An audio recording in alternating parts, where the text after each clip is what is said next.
T'as pas aimé que je te laisse en suspense, hein? Salut, c'est Pierre de Changer le Monde en 2 heures.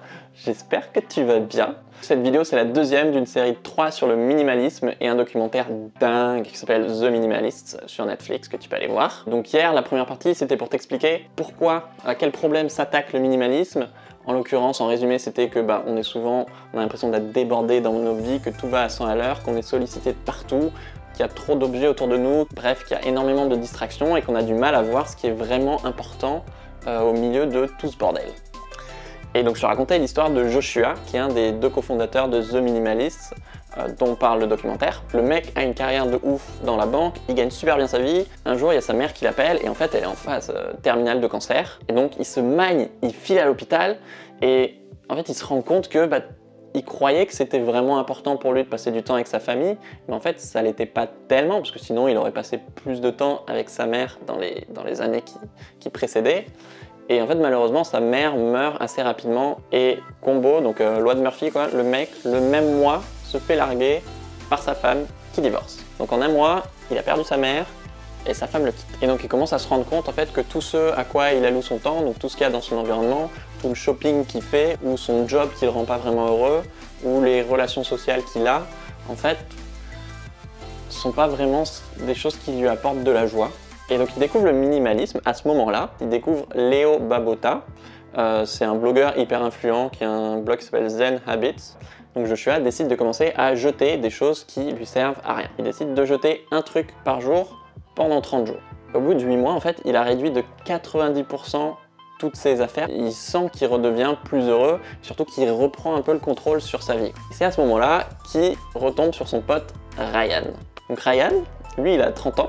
Il a aussi bien réussi, mais il est pas heureux. Il a longtemps été dans cette logique de toujours plus, d'avoir la meilleure promotion, d'augmenter son salaire, d'acheter un maximum de trucs. Et au bout d'un moment, dans son job, il se dit mais pourquoi je fais ça en fait? Genre, si je devais faire qu'une seule chose au monde de mes journées, est-ce que ce serait ça? Et à côté, il voit son pote Joshua, ils se connaissent pas super bien, mais ils se connaissent vite fait quoi.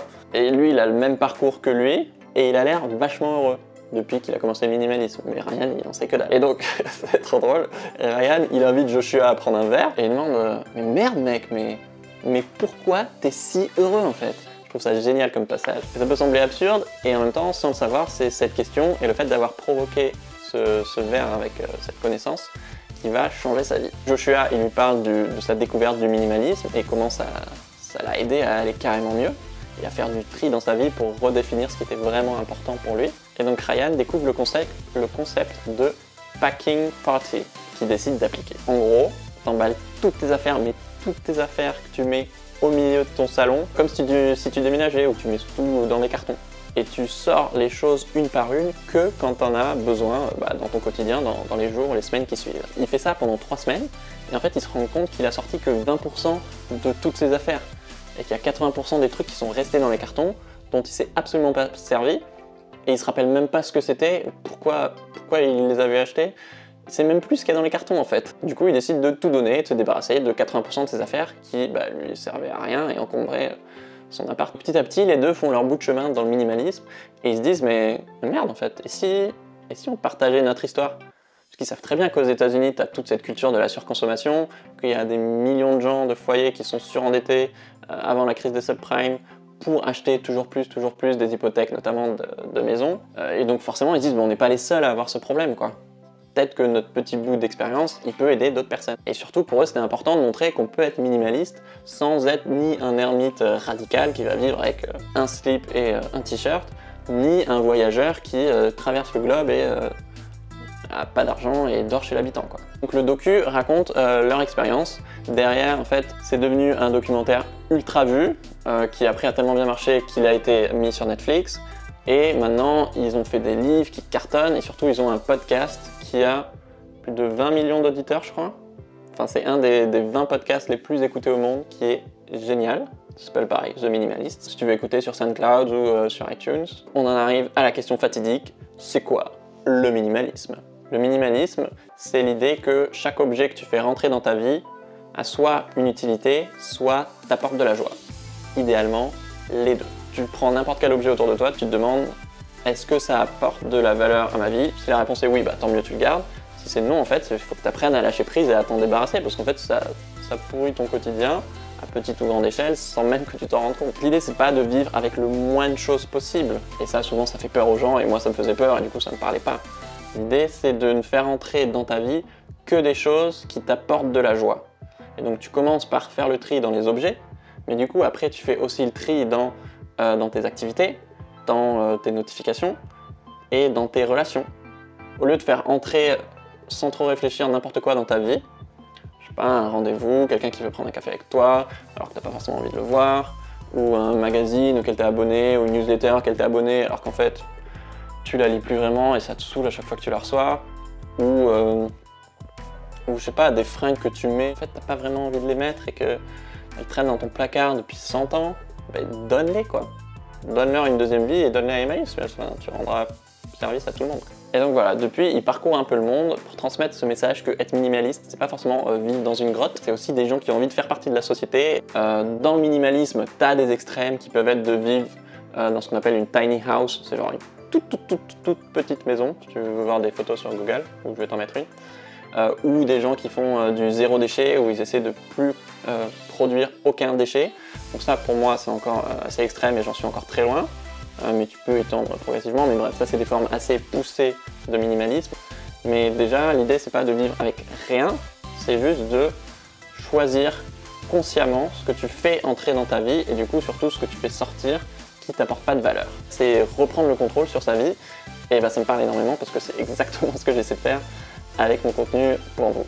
Donc si toi tu te dis mais moi je suis pas minimaliste comme toi en fait parce que je sais pas, je suis fan de bouquins, ma collection de 200 livres, j'y tiens énormément, j'ai trop envie de la garder. Le délire c'est pas du tout de t'en débarrasser, si ça t'apporte de la joie, mais garde-le surtout, le jette pas quoi. C'est juste se débarrasser du superflu. Encore faut-il se poser la question de qu'est-ce qui est superflu autour de soi. Et souvent on achète des choses et on les voit même plus tellement elles sont sous nos yeux. Et on les garde pendant des années alors qu'en fait au cas où ça serve un jour, ou juste parce qu'on les a achetés et qu'on n'a pas envie d'admettre qu'on a acheté un truc qui était trop grand, ou qui nous allait pas, ou qu'on n'a pas envie de mettre, ou qu'on a changé d'avis, et du coup ça nous empêche d'avancer. Donc une définition simple du minimalisme, c'est choisir consciemment ce que tu fais entrer dans ta vie. Que ce soit des objets, des activités, des personnes. Si tu penses par exemple que, je sais pas, ton couple c'est quelque chose de vraiment important pour toi, bah, est-ce que tu y consacres vraiment tout le temps que tu voudrais y consacrer? Si tu penses que ta famille c'est quelque chose de vraiment important pour toi, est-ce que tu les vois autant que tu te racontes à toi-même de à quel point ils sont importants pour toi? Il y a aussi toute cette logique de comment le fait d'avoir moins de choses ou de faire rentrer moins de choses dans sa vie pourrait être un bénéfice. On a vachement intégré l'idée que plus c'est forcément mieux. Là l'idée c'est en fait quels pourraient être tous les avantages à avoir moins de choses dans ta vie. Avoir moins de choses dans ton emploi du temps, avoir peut-être moins de relations, si dedans tu as quelques relations toxiques, ou des gens qui râlent tout le temps, qui sont hyper pessimistes, négatifs, etc. Avoir, je sais pas, moins de mails, moins de newsletters, moins de fringues, moins de choses tout simplement. Donc c'est pas tout virer, parce que si tu vires tout, tu seras malheureux a priori, mais déjà faire du tri, ça t'aidera à voir ce qui a de la valeur pour toi dans ta vie. Donc non seulement tu fais pas mal d'économies d'argent, que tu peux utiliser pour dépenser dans des trucs qui te font vraiment kiffer, c'est surtout beaucoup moins de stress en fait.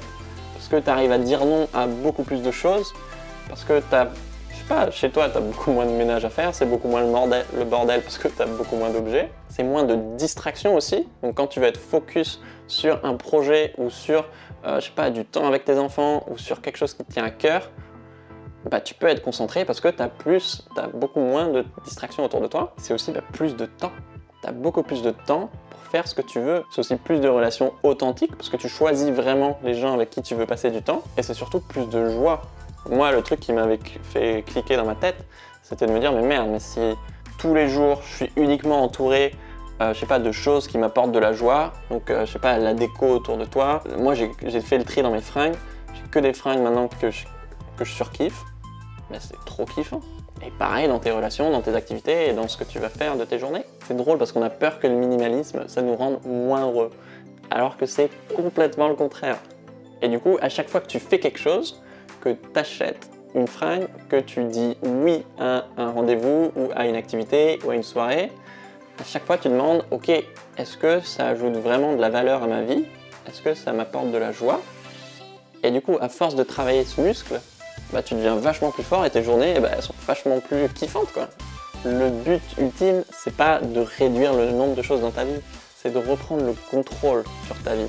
C'est un mode de vie qui vire toutes les choses, tous les obstacles qu'on te met devant, ou tu te mets devant toi tout seul. Et du coup, en éliminant tout ça, tu arrives à voir beaucoup plus distinctement ce qui est important pour toi. Et en général, c'est pas des objets.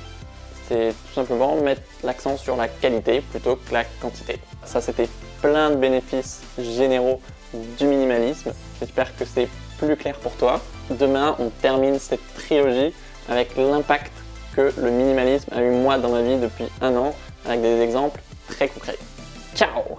Abonne-toi à ma chaîne YouTube pour apprendre à changer le monde. Et le pire, c'est que je suis sérieux. Et puis si tu t'abonnes, ça me fera super plaisir. Abonne-toi.